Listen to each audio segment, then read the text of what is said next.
जय श्री गणेश दोस्तों, कैसे हैं आप लोग। हमारी आज की कहानी है रुमाल। आज सासू माँ की तेरहवीं है। मेहमानों के बीच उदासी ओढ़कर नकली आंसू बहाते हुए बहू संजना अब उकता गई थी। एक ननद को छोड़कर बाकी सभी मेहमान जा चुके थे।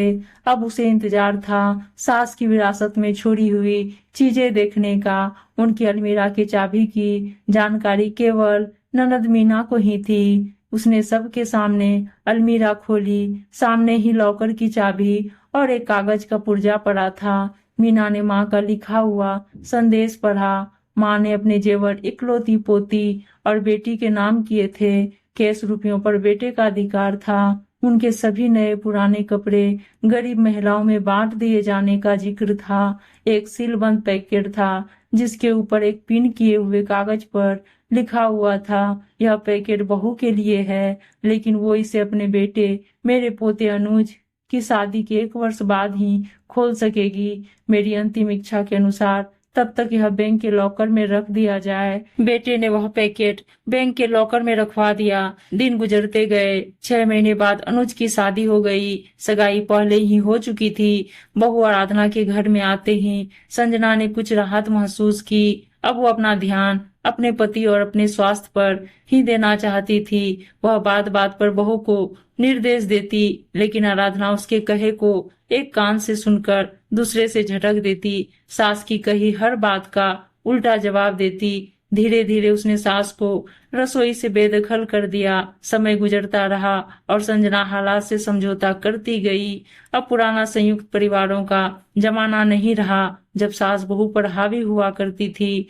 आज की बहुएं सास को अच्छा होने का मौका ही नहीं देती, बल्कि ऐसा माहौल पैदा कर देती है जिससे उसे बुरा साबित किया जा सके, और मौका मिलते ही पति को लेकर उड़ जाती है।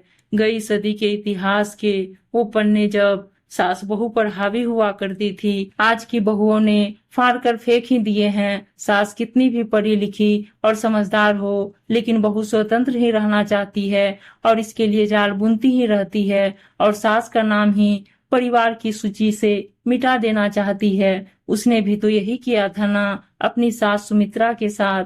वो पढ़ी लिखी सुलझे विचारों की महिला थी और अपनी पुराने विचारों की सास से मिले हुए कष्टों को भूलकर संजना को हर तरह की सुविधाएं, सहयोग और प्यार देकर सास के नाम पर लगे मनहूस धब्बे को हमेशा के लिए मिटाकर नया इतिहास रचना चाहती थी। लेकिन संजना क्षण भर भी खुशी न दे सकी थी उसे। आज उसे सास की बहुत याद आ रही थी। तभी सामने लगे कैलेंडर पर उसकी निगाह पड़ गई। 2 दिन बाद ही बेटे बहू की शादी की पहली वर्षगांठ है। सास की वसीयत के अनुसार 1 साल पूरा हो चुका था। तीसरे दिन ही वो बैंक जाकर लॉकर से अपने नाम का पैकेट निकलवा कर ले आई।